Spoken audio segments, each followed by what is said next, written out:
Welcome into another episode of Inside the Hive on the Hornets on SI podcast. Today's episode, we are touching on another LaMelo Ball injury. Brandon Miller has made the sophomore team for the Rising Stars Challenge. We're going to touch on the Lakers-Hornets game, and we are conducting a reasons the Hornets have been winning recently draft because we couldn't come up with a better name. And joining me a day later than we normally do, we're recording Tuesday evening instead of our normal Monday evening, is Sam Dracula. Sam, how are you doing? I'm doing well, man. I'm doing well. Unlike some of the Hornets, I'm feeling pretty good right now. Went to my first Hornets game of the season a little bit ago. Saw that beat down against the Pelicans. That was fun. But no, all good over here. Yeah, a very rare Hornets win blowout, which I feel like that's the first one this season. There's not been many comfortable ones where you just kind of like lay back in your chair and like, yeah, they're going to win this. Right. So, I mean, that Pelicans team, I mean, I know they've got injuries, right? But woof, like, they just really stood out to me as not playing together. Like, and yeah, they got some problems. The Hornets have problems. The Pelicans also have problems. Yeah. Thankfully, the Pelicans' problem were the Hornets' problem. They cooked them. That was so much fun, man. Also, yeah. I sat in a part of the arena I've never sat before. One of my friends had a free ticket, so he asked me to come along, and it's kind of ruined it. Like, I need to sit there all the time now. Like, it was such a great experience sitting in that part. On the ledge section in the new renovated part of the arena, it's kind of ruined the normal game day experience for me. So I gotta like recalibrate my senses next time I go to one of these games. Yeah. Well, let's get on to a couple of news items to start. Firstly, Brandon Miller was selected to the Rising Stars game. Obviously, he has the wrist injury, so he's not actually going to play in the game. But as I put on X, like, nice one for his resume. He can tick. I mean, never really in doubt, but I guess just probably some good news for him. He's probably been searching for some good news since his wrist injury, and hopefully that at least brought a smile to his face. Yeah, we see you, Brandon. The league sees you. And did you say, by the way, that Kel'el Ware, who's the betting favorite for Rookie of the Year, did not make the all-rookie team for the Rising Stars Challenge? That's outrageous. And they got all these G Leaguers in there. I don't know what is going on. Bryce McGowan's made the team as the G League All-Star. Tearing it up. What is Goatee McGowan's. Goatee McGowan's. Have you seen that? I like it, man. It's like evil McGowan's. I'm here for it. Yeah. I mean, look, I never watched any of the NBA All-Star stuff anyway. Like, unless there's someone particularly in the Hornets in it. But yeah, I'm not that excited about it. I don't know what they're doing with this whole new format system. I don't think it's going to work to get the players to play any harder. But yeah, good news for Brandon Miller. I don't think, even though he won't play, there'll probably be a call to replace him. I'd love to say Nick Smith might get the call. I don't think he's been doing this long enough probably to be that guy. But yeah, there'll be some other guys who I think will get the call ahead. Also, LaMelo Ball, another injury. Little bit of breaking-ish news as we're recording. Shams Charania on LaMelo Ball said that X-rays were negative on the ankle sprain, and that he will go an MRI on Wednesday. So that would be probably the day that you're listening to this. But there is cautious optimism. It was the opposite ankle to the one he had surgery on last year. But it is still an ankle that he's sprained before. So, I mean, let's just talk about the play, right? Yeah. I mean, I'm watching the game, and all of a sudden, LaMelo's on the floor injured, and I'm like, how's this happened? He just hit a three. What happened? And like you see in the replay, he holds the follow through. He's kind of sauntering back, let's call it, holding the follow through, and somehow stands on the foot of Jared Vanderbilt, I think it was, and tweaks his left ankle. Look, just further concern for LaMelo Ball's weak, delicate ankles, right? To have another injury on such a, inconsequential play. Yeah, I'm relieved that it was a contact injury because we've seen it like last season. He injured his ankle doing nothing, like just a regular basketball move, ankle goes. Yeah, this wasn't that. And so there's comfort in that, right? And the fact that Shams came out with this report about it being negative, who knows what the actual plan for him the rest of the year, considering where the Hornets are, right? But for now, we at least shouldn't expect a long layoff, hopefully, if it's truly that bad. Yeah. It's probably a little bit early to say like, oh, shut him down. I saw people talking about that anyway already. Like the Hornets are only just past the halfway point of the season. Like it's not like there's 15 games left. And if that was the case, I think, yeah, like you can book it in. He's not coming back. I think you've got the NBA All-Star break coming up. Again, and it's not like he was in midair and he came down on someone's foot with all of his weight and power moving at speed. Like he tweaked it, right? Because he's kind of jogging back. So I would like to think this is more of a day-to-day, week-to-week injury than something more serious. But because of the Hornets record situation, because of the injury history, probably because he has a little bit of lack of confidence now, and it's probably an anxiety thing for him. Understandably, right? I'm someone I've done my ankle 4 times, broken it once, badly sprained tendons twice, tweaked it a bunch. Like when it goes, every time it goes, it takes longer to get better, quicker. And also like you lack the confidence in it when you go back to it more and more every time. Now I don't have all the training staff and everything that LaMelo Ball does have. But that mental aspect is still going to be there for him. So that is a bit of a concern. Did you see the post from Sam Vecini? No. Okay. So Sam Vecini, writer for The Athletic, covers the NBA draft and covers the NBA as well, host of the Game Theory podcast. I think he quoted the tweet and it said, dude, come on, lol. Right? And what tweet we're talking? Sorry, the tweet of where the video of LaMelo Ball twisting his ankle. Okay, I see it now. I see it. Okay. And someone commented saying like, what are you saying like, dude, come on, lol for? And I mean, have you got it in front of you right now? Can you read it word down for 15, word? showboating. Is that what you're talking about? Yeah. Okay, Read it. This is what his tweets. He explained his kind of like, dude, come on, lol comment. He says, he, being LaMelo, down 15, showboating a 3 and not paying attention to Vanderbilt, sneaking behind him to get into an offensive position. And he rolls his ankle, not paying attention to where Vando's feet are because he's still looking at the rim. It's unlucky for sure, but come on, man. So that's the first time you've seen that when I've just been explaining it now? Yeah, I did not see this until just now. What's your gut reaction seeing that comment? The initial dude, come on, I felt that. I was like, oh, are you serious? Like, are you kidding me? But then the reply to say that like LaMelo just backpedaling after a made 3. I don't know how you could possibly blame LaMelo for this. It's such like a regular thing, you know. It's a game that they were fighting to get back into as well. Like that was a potentially momentum building play for Charlotte at that stage. At home, right? So like, I don't mind what LaMelo did leading up to the injury. I think it's wild to come at him for that.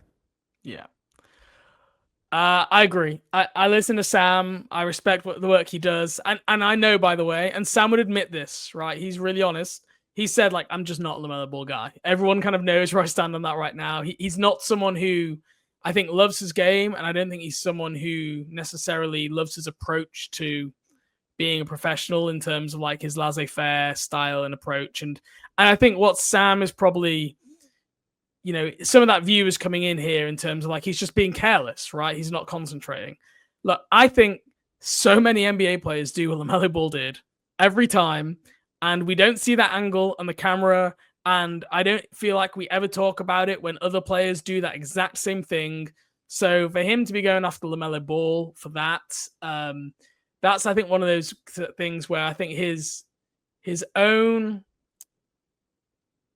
unappreciation for LaMelo Ball has like clouded his bias, and I think he's like just going after him. I think that was pretty uncalled for. Like, it's not like he was standing there. It would be worse if he just hit the 3 and stood there, right? And everyone's getting back in transition, and he's standing there. He's not doing that. He's moving backwards. Yeah, he's got Jared Vanderbilt behind him. Yeah, he's not guarding Jared Vanderbilt, but like he knows he's there. He knows like there's someone behind him, and that if someone tries to throw a pass over the top there, he probably would have been able to intercept it. But he can also see the ball going through the net, the player taking it out from the baseline. Like, he knows there's nothing coming imminently. You know, and if they had the ball, the Lakers are not some like crazy high-paced team anyway. Like, Yeah, exactly. So I think that's pretty cool for. And like for a guy who's had a bunch of injury issues, do you be like blaming him on that when it is an unfortunate situation? I didn't think that reflected great there on Sam, but he'll probably say I would say that someone follows the Hornets. But look, I'm a big respect for his work. I love what Sam does. I think on that occasion, I think he's been too harsh. Yeah, that's a bit of a wild take from him. But look, I didn't think we got much more else on LaMelo. I mean, by the time this comes out, you'll probably have the status for the Nets game, which will be released just after recording here.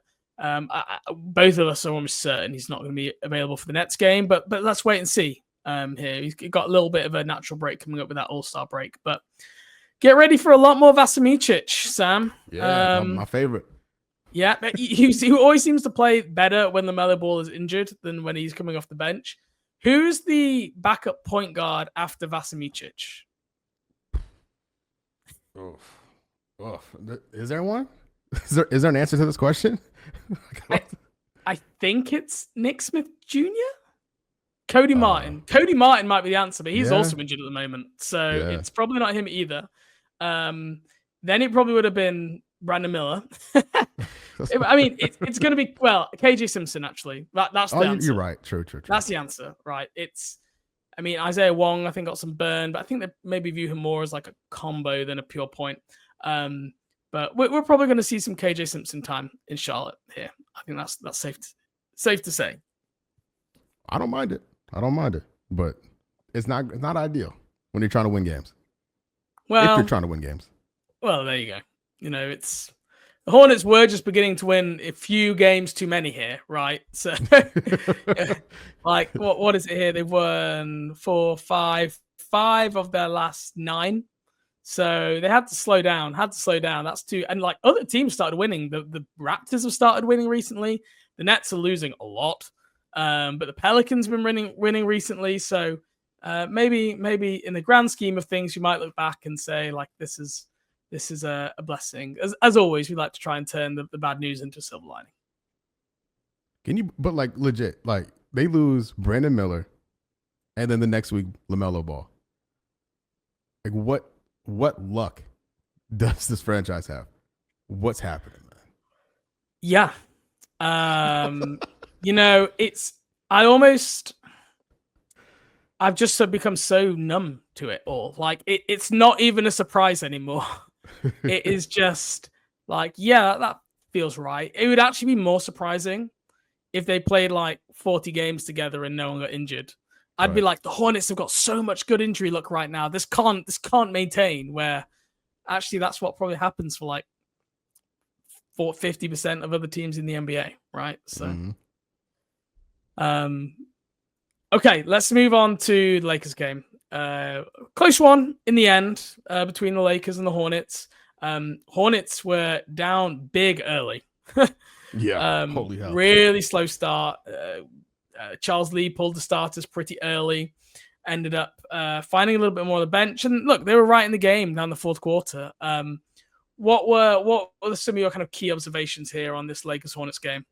Well, I'm gonna start with the obvious. I'm not here to blame fans for anything, and I get it. But dog, man, like seeing all that yellow in the crowd sucks. I can't lie. I know it's what happens. It's part of it. It's the Lakers. It's LeBron. I get it. I understand why it happens and why it's the reality we're in right now. But it still sucks. Hearing like the cheering for the other team, whether it's Boston or LA, it's still that sucks. I'm not a fan. And I think it helped that LA get off to a good start because that crowd was loud early. And they were cheering every like LA make, and like I think they felt the momentum in the building, and that helped them. I mean, Anthony Davis was obviously incredible all night, but especially that first quarter. Was it 23 points, 11 rebounds, 20-10 in the first quarter? Made Mark Williams look like a traffic cone. Apart from if a traffic cone could foul you for and ones as well, it was. I mean, he was just so comfortable with what out there, and I don't know why it took the Hornets so long to like be more active defensively. Charles Lee even said it after the game, like he admitted that they could have done a better job. Like the guards needed to come over and help more. They were basically playing AD straight up with Mark Williams. And I could tell you after the second time I saw that, and from what I've seen this year, that wasn't going to go well because he's just too big, too strong, too skilled. Yeah. And like Miles Bridges was switch on to him, and it was the same thing. Like it was just Davis could do whatever he wanted down there. The Hornets aren't built to defend these big bodies like this. Whether you're Anthony Davis or Donovan Clingan, it's gonna be a long day. And it's been a theme for the last couple of years, and hasn't properly been addressed yet. I don't know if it's a scheme thing, maybe a personnel thing, but whenever this team decides to get serious and try to like really go for it, that is one area that has to be addressed because they can't keep up with these big dudes, these big athletic guys. They can't keep up with them.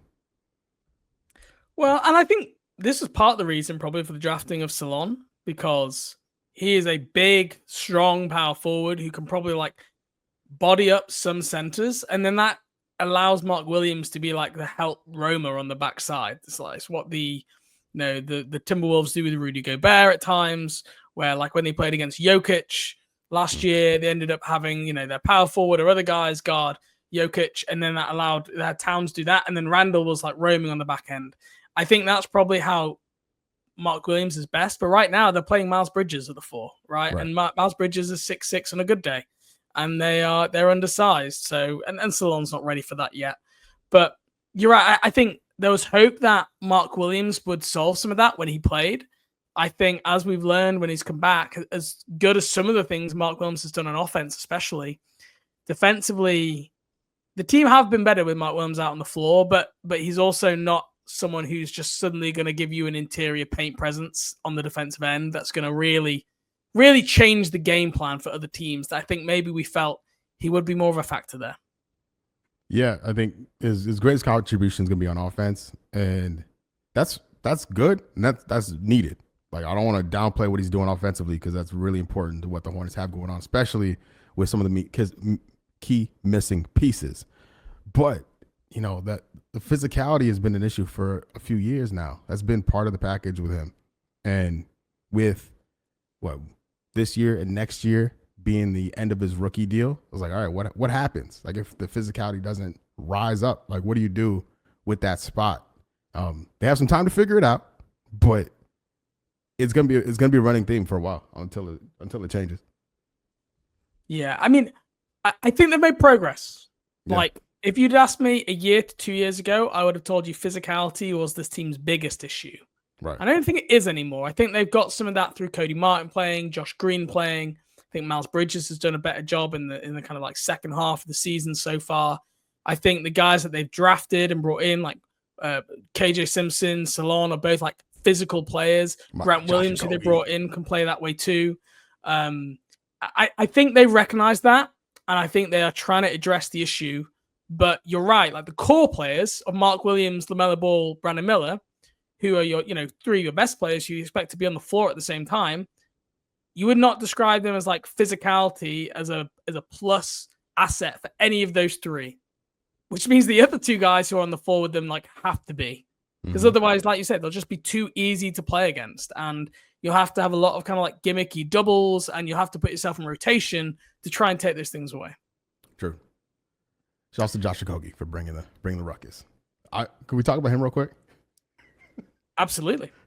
I mean, he might come up in our section later on as well. Spoiler alert here. But let's talk about Okogie's game against the Lakers. I love this dude. I like this guy a lot. And I don't know what the Hornets' plans for him are. But when you look at, we talked about this a few weeks ago of like how Detroit and how Houston handled the flip, like the change in direction from youth to going for it. And like they had all these kids and they brought in key veterans and key spots, and you saw them rise like in the standings. I look at Okogie as one of those veterans that could help this young team rise. So whenever the Hornets make that pivot, I would love to see Okogie a part of it because he does so many really important things out there. And that Lakers game, and he had a good game against the Pelicans as well, and the Blazers too, in his own right. Like he's outside of that first real kind of getting your feet wet game, He's been pretty solid, and especially when you compare to like what he would have been with last year's roster, right? So like he's what, the 8th man, like from the 8th, comparing him to who, I don't know who was like 8th in minutes last season. You're probably talking Thor, right, or McGowan, someone in that range. Mm. It's such an upgrade from a roster quality point of view, having him part of the fold. And I know he's under contract next season. It's a non-guaranteed deal, whatever. Like, who knows what happens? But Okogie looks like just the future casting and like who you want to have part of this roster going forward. Okogie, last night as we're recording this and going forward, I would love to see him part of the mix long term. Yeah, look, there's no doubt he's played extremely well, and he's made a real positive impact. I mean, let's get into it now. We're on topic. He's shooting 44% from 3 on like 3.5 attempts per game. Just that's not gonna like continue, everyone. I just need to like pre-warn everyone now. And I know that's not everything, but like career, like he's almost doubling right now his career attempt rate, and his career percentage is 30%, and he's at 44. So like that is smoke and mirrors, I'm telling you. Unless he's made some unprecedented shooting leap, which if he'd done that, I don't think the Suns would have traded him in the first place. But even if that does drop, right, he has real physicality attacking the rim. His defensive instincts, his hands are incredible, right? Like getting the ball in, strip steals, getting rebounds away. Like there's something there, like you say, from a physicality, toughness point of view, which the Hornets have struggled with, that he can add on to. I think they should trade him. Oh. Which I know will probably be controversial. Break my heart, man. Yep. And I mean it for 2 reasons. One, because I think he might have increased his value. And 2, look, if he was on a 3 or 4 year deal, then I'd kind of be maybe along your lines of thinking here. Like if he keeps this up for the rest of this season, right? But he's essentially going to be expiring next year, and the Charlotte Hornets just do not retain many unrestricted free agents. It just doesn't happen because... Why would you say? A bunch of teams can offer Okogie 12, 13, 14 million MLE money, which you'd probably get this next summer. And why would he come back to Charlotte to do that? Now, we can all put on our fan goggles and think, well, he's had success here and he really likes the teammates. And I get all of that. But we just have enough evidence from NBA history that players like to go to bigger markets, to more winning programs, even if their role is smaller, right? And you can have him for next year. What the Hornets going to do next year? Like, best case scenario, probably like playing like Detroit this year would probably like your best case scenario. Right. And then you maybe lose him for nothing. And you've got an opportunity right now where you could maybe move him for even more future assets and picks. Now, you could do Cody Martin, you could do Josh Green, you could do Okogie. I wouldn't be like opposed to like if they did decide to keep him. I think the idea of him being waived this summer, which was first maybe out there because of the non-guarantee in his contract, I think that's kind of gone. Yeah, it's gone. Unless he just like his level of play completely drops. But if he keeps something like this up, he'll either be back next year or I think they'll move him at this deadline because there's a lot of teams right now looking at Josh Okogie going, hey, that could definitely work in our system, right? And that could be a real sweetener for a team that needs Josh Okogie more now and he can be more of a difference maker for them than he will be for this team. Okay, if they trade Cody Martin, yep, keeping Okogie, it would make more sense. I'd be more open to it. Yeah, but like that trio becomes a bit redundant, right? Agreed. So, I don't think you need to keep all 3 of those. Yes, the other being the other Josh. So the 2 Joshes and Cody.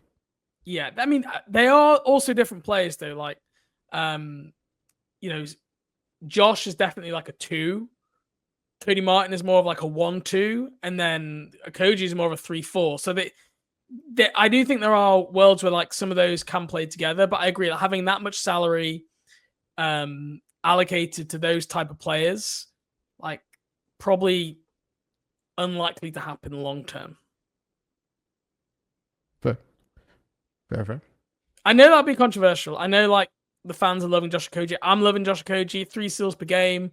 Like, he's doing a lot of good things out there. It's just, I try and not get carried away in like the kind of like, oh, what does it mean? We just look at the big picture type of thing. Like, hey, if they can get some positive stuff for Okogie right now, like, probably makes sense.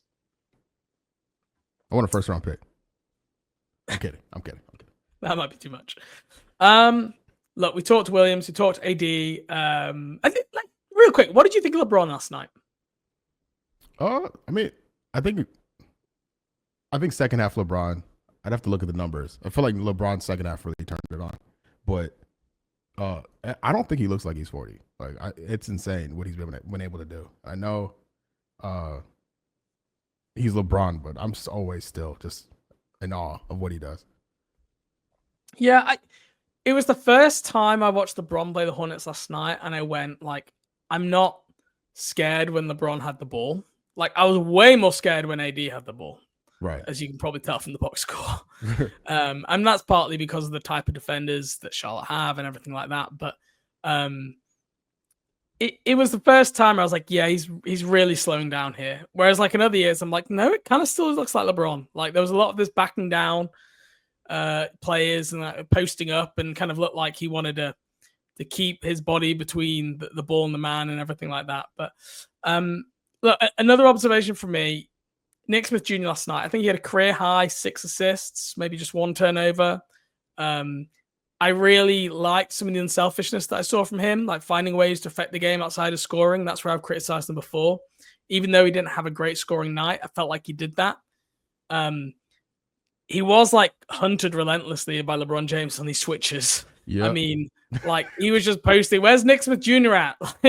And getting posted up every time. And because he is just super small and skinny and doesn't have great length or physicality, like when you have guys like that, he is a target like that. And when he's not also scoring on the offensive side, like it wasn't last night, there are challenges there. So really good growth from Nick Smith Jr. in some ways, but also seeing some of the limitations of the type of player that he is. Yeah, I mean, for his sake, and like this season, obviously, depending on how far along or how long LaMelo's out for, but long term, Nick Smith Jr.'s future in this league will hinge on his ability to be a creator at his size. And for his sake and for the team's sake, this needs to be a regular occurrence. Yeah. Anything else on the Lakers Hornets? Overlook. I thought the guys did well to battle and stay in that game, right? Yeah. Like they played hard. They had good level of physicality. Like it kind of annoys me where Charles Lee always has to be the one telling them when to like help and double. Like because like the other team can always hear that. This is what I always think. When Charles Lee is like, Josh, double, I'm like, well, the other team know what you're going to do now. And they can, these guys are clever, right? They know when that comes, what they're going to do. And I do wish sometimes the players were able to like execute the game plan themselves, like being on the same page mentally and not having to be told to do everything. And I know they're young, but like this is what the best teams do. You don't have the coach jumping up and down, calling absolutely everything out. Like they kind of execute themselves because they know what the game plan is. They know when to go double. So that was something that kind of like really stuck out to me. I felt like Charles Lee was having to like coach them like they were, youngsters on how to like double someone. Yeah. And then, that Finney Smith dunk on Miles Bridges was pretty brutal. I can't lie. Mark Williams completely bites on the 3-point attempt on the pump fake, and Finney Smith just blows right past him. Miles Bridges tries his best. He just respect Miles. Hey, he took one for the team, man. He tried it, got paid, and he hit a layup, right, just to make up for it, right. But yeah, Mark Williams didn't do Miles Bridges any favors yesterday, at least on that play. No. All right, should we move on to into our next section here? Let's do it. All right. I can't remember what the terrible name was I gave at the top of the show, but we're going to do a draft of the reasons why we think the Hornets have played better as of late. After I think how many wins did they have between November 23rd and January 5th? The team had 1 win, and basically in the last 3 weeks, the team have gone 5-4. And that's like even with people coming in and out of the lineup, they've had wins over the Suns, the Jazz, the Bulls, the Mavericks, the Pelicans, losses to the Lakers, Blazers, Grizzlies, and the Suns again, or a couple of close ones in there. Sam, as co-host, I'm going to give you the first pick of why do you think the Hornets have been playing better as of late? Well, I mean, okay, I'll go with defense.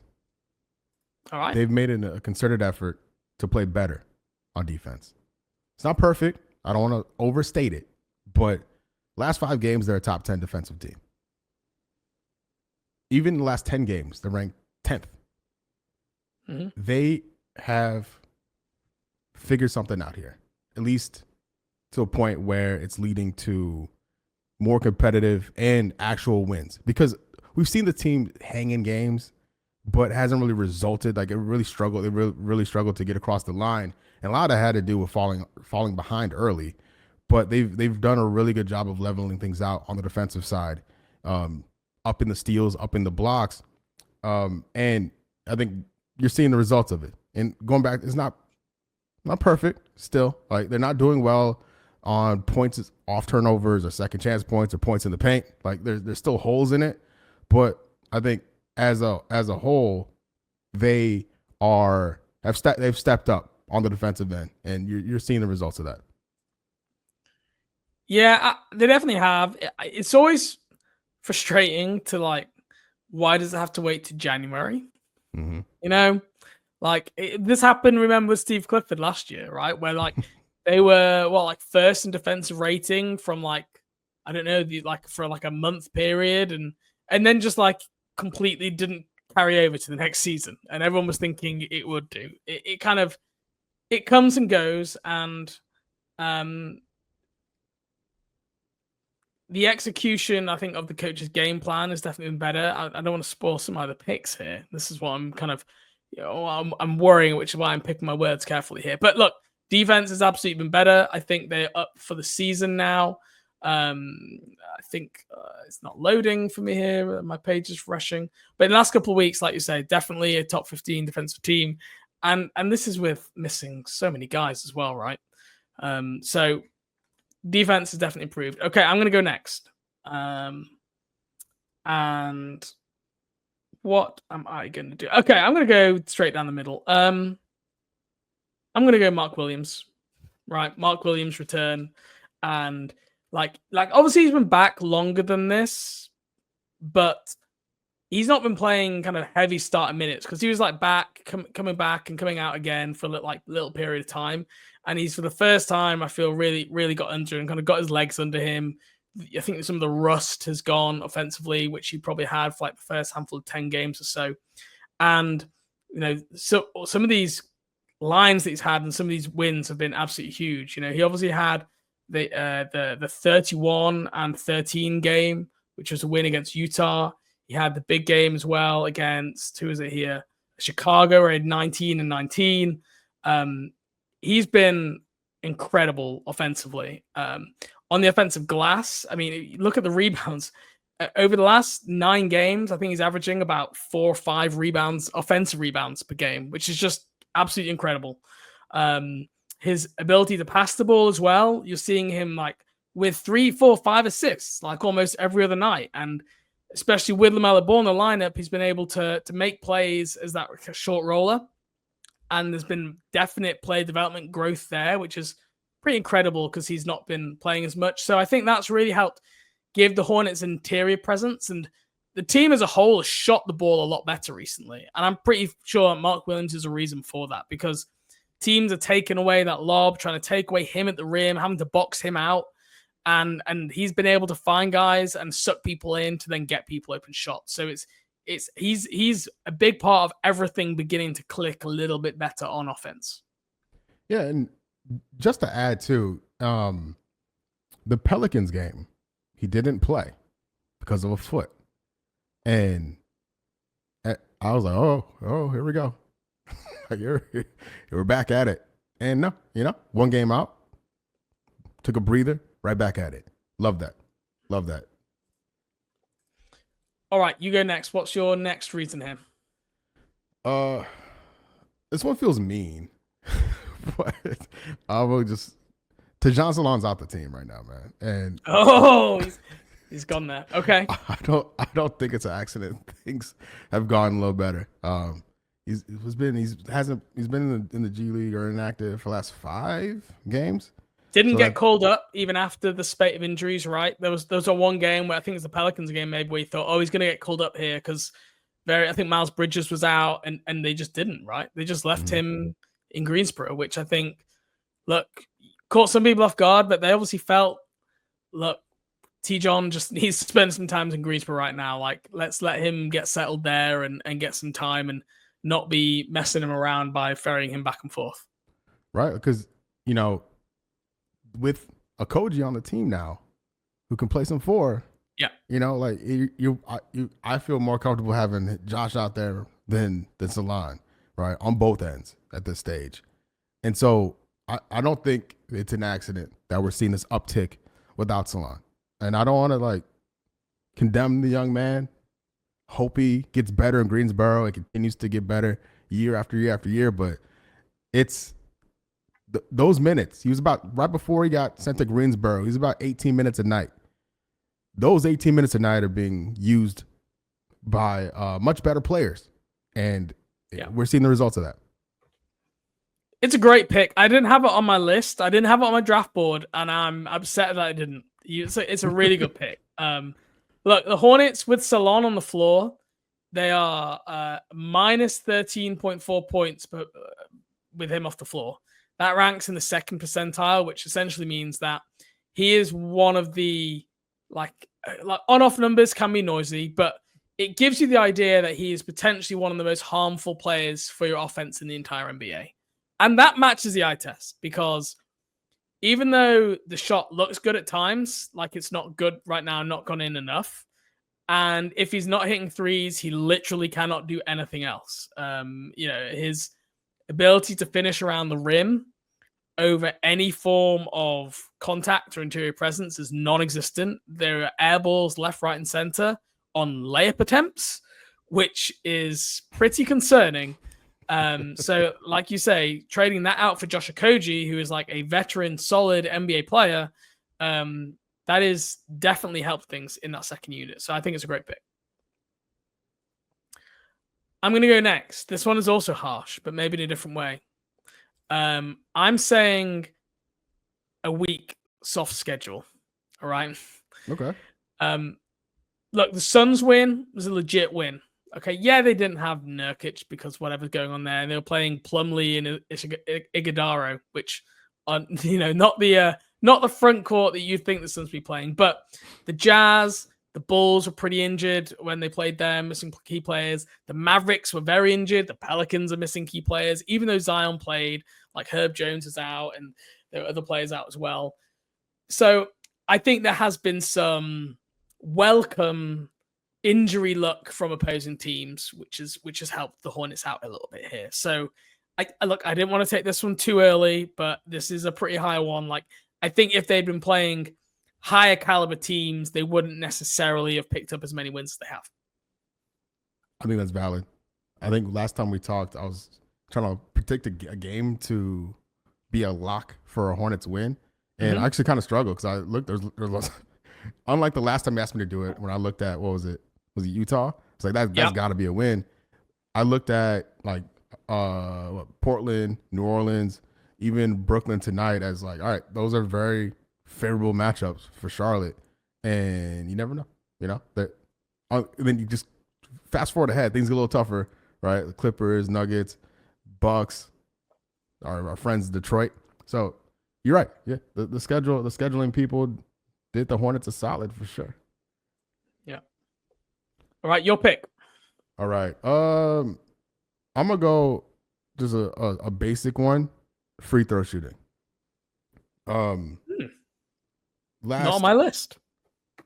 They've really made a concerted effort to get to the free throw line. Like, on the season, they're ranked 25th on free throw attempts per game. This run they're on last 5 games, they're 9th in the league at the most free throw attempts per game, making around 80% of them. That it's about extra 4 free throws attempts a game. Now, I know it doesn't seem like a lot, but again, this team has shown they can stay into games, and these games kind of go to the wire. Those extra free throw attempts. That's depending if you make them all. Let's say you make 3 out of 4, you're in games, you're cutting down possessions, and is leading to W's. Hell, even like the plus minus last 5 games, they're plus 2.8. Right, they're in the positive. Right, like these things matter, and I like this. I like this effort to get to the line. Is there anything that you've seen that you think has been like the cause for that? Like any play style, any players that you think are caused that kind of increase in rate? Well, so I don't.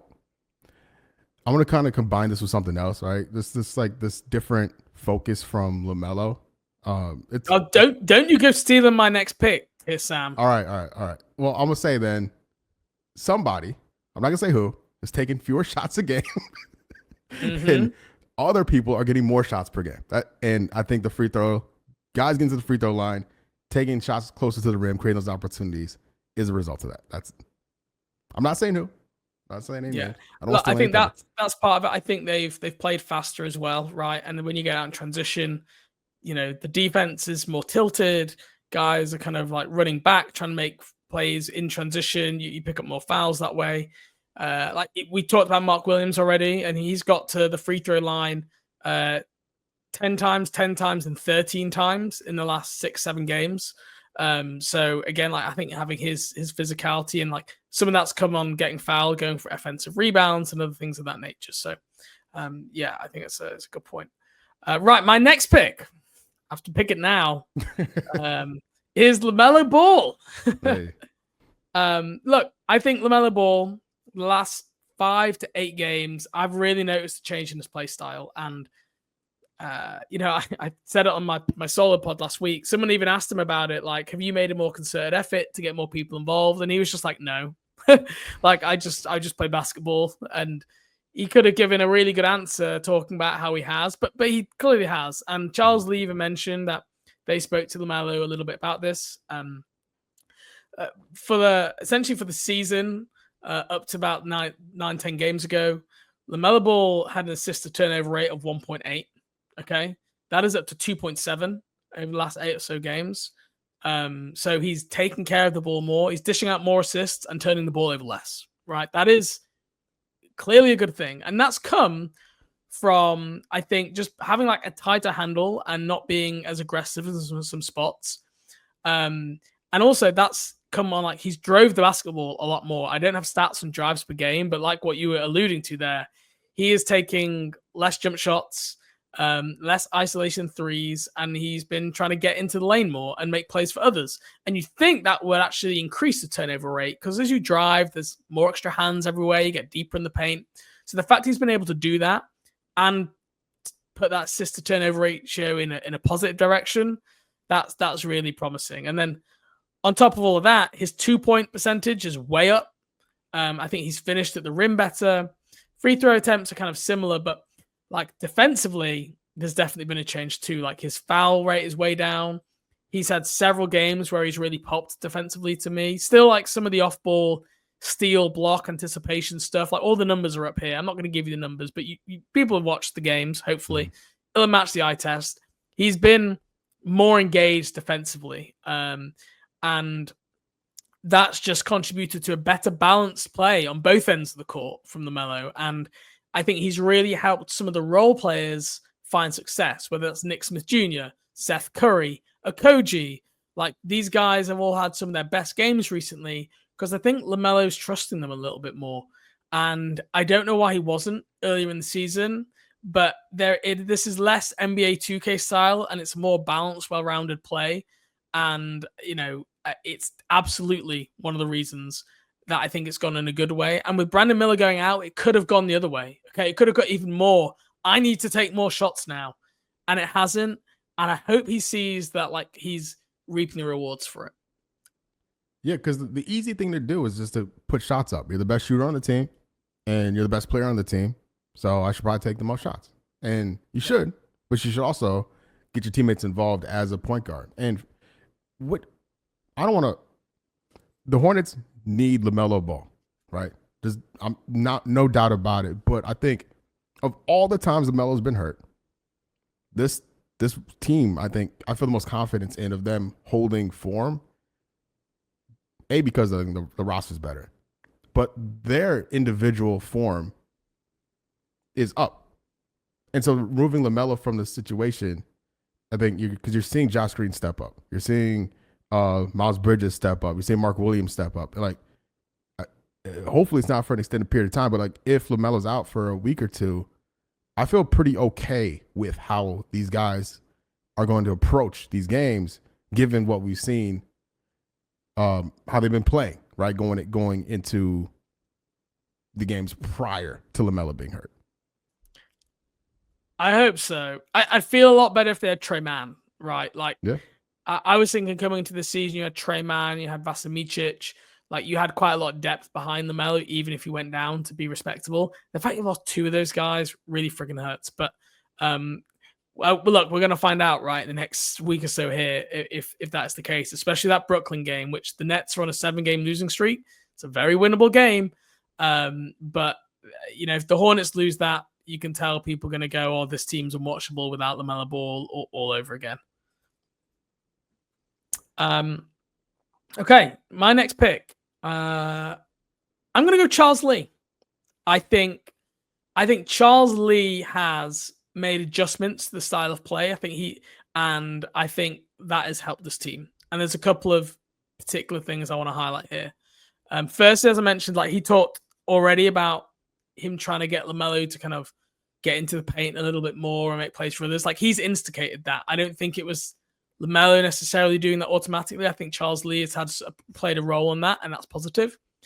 I mentioned on this pod, I mentioned it everywhere I've been, screaming that the Hornets should never have been 30th in pace of play in the NBA, which they were for the first 2 months of the season. And they're up to top 10, top 15 over the last 10 or so games, which is where they kind of always should have been. And that has really helped the offense. Like they've been able to get much better shots out in transition. And Charles Lee even said that's been a focus of the coaching staff. I think Matt Alkiza for SI actually asked the question about it, and he was like, we've just been talking about that being more of a focus for us here, and it's come through. So the coaching staff are focused on something. It's actually been implemented in the games by the players, and it's helped the teams win because the offense is looking much better in recent weeks and much more balanced. And then defensively, I think you've seen more mixing up of defense with going into like zones and bringing help defenders. There's been some good late execution stuff. Like there was the game where they're hiding Mark Williams on one of the non-shooters. And I think they've given up like some good shots to opposing players who you want to shoot, which is something I've really noticed. Like the Hornets, I think, scout these opposing teams pretty damn well. And they know people's sweet spots and they know where people don't want to shoot the ball. So I just think both sides of the ball, it's taken maybe a little bit of a time. And even with all the players coming in and out the lineups, which makes coaching so difficult, I feel like Charles Lee, there was a period of time he's getting a lot of heat. I feel like he deserves some credit for this last 10 games because it's not been easy with the change of players. And there's definitely been progress on both sides of the ball. You hear anybody bringing up LaMelo getting benched anymore? Like, did that last 24 hours? Before that was just out of the conversation? Yeah. You know, like it was the end of the world, man. People are losing their minds. It's okay. Everything's going to be okay. Charles Lee's a good coach. The Hornets had a good hire. It's going to take a minute for it to all come together. But yeah, like it's okay. It's okay. All right, your pick. It's my last one. Specifically with Chicago and New Orleans. Those games were winnable going into them, and the Hornets went into them with that with a real focus, not letting them ever really get in control of those games. Like those are two wire-to-wire wins. I think the Pelicans never led at any point. I think Chicago led at maybe one point with 5 points, but those were just real solid team wins, and just It doesn't happen often. I just want to highlight it now because none of this slow start stuff, like none of this like digging out of holes or going on bad runs, like they just clinical W's. And I don't know how many there'll be the rest of the year, but those games were clinical, and I'm appreciative. Yeah, agreed. The really controversial one that we've not said, which I'm not actually going to pick this, but some people out there, if they want to be controversial, can have this take, is the Brandon Miller injury. Oh, interesting. Right? It never even occurred to me. There are some people out there who might say, hey, look, the Hornets been playing a lot better since Brandon Miller's not been in the lineup. Look, I think that's coincidence rather than causation right there. Yeah, I'm not going there. I mean, I'm kind of running towards the end here.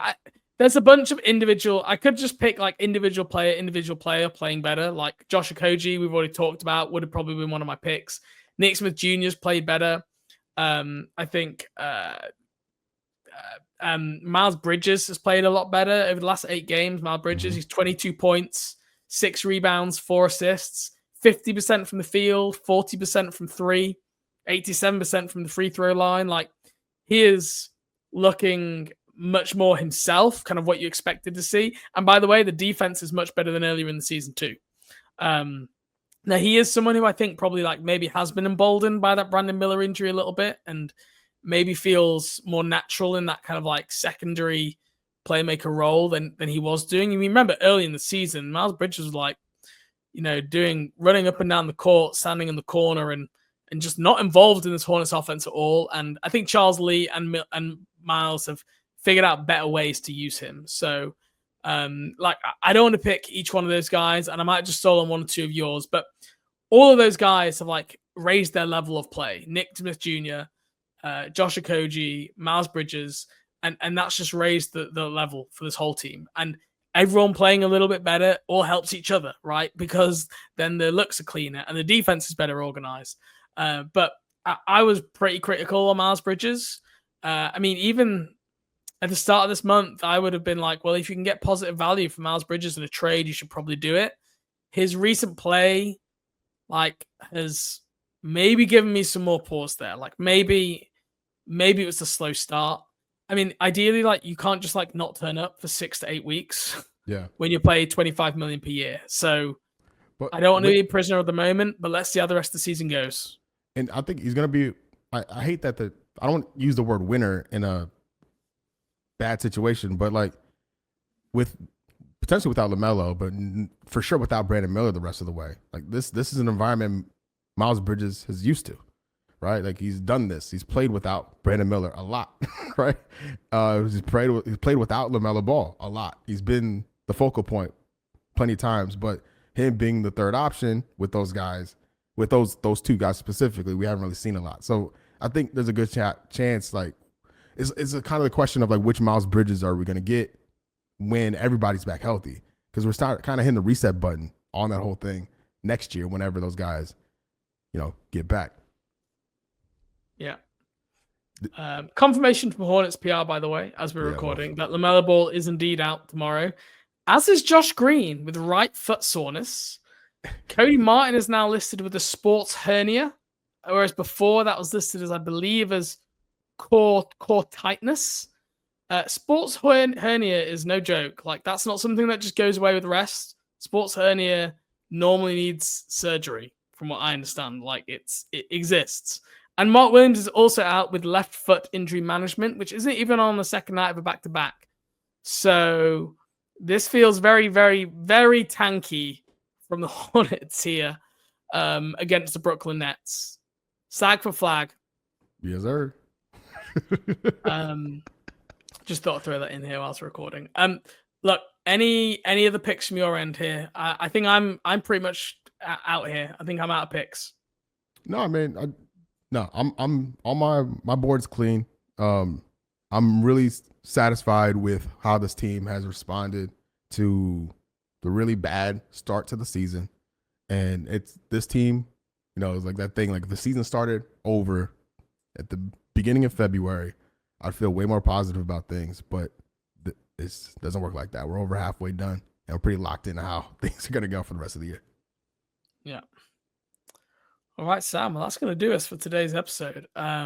Look, enjoy the positive vibes that there have been recently, because that might have been the high point, folks. The win against New Orleans, that might have been the high point for the season. I think it could be downhill from here, despite the 9-game homestand. But look, we'll be there with you all the way through celebration, through tears, probably mostly tears. And we'll be breaking it all down. We got the NBA trade deadline coming up. We're going to find out if LaMelo Ball is named as an all-star reserve soon. There's a lot of fun stuff coming up here. And I think the Hornets, they're going to, I put the over-under at 1.5 trades, I think, that they're going to make. I think they're going to make another one here. And remember, they've already made 2 already here with the Najee, Knicks, Daquan Jeffries trade early in the season and the Nick Richards one. I think they got at least 1 more in them, maybe 2. So there's going to be a lot to talk about in the next few weeks. Stick with us, and we will speak to you then.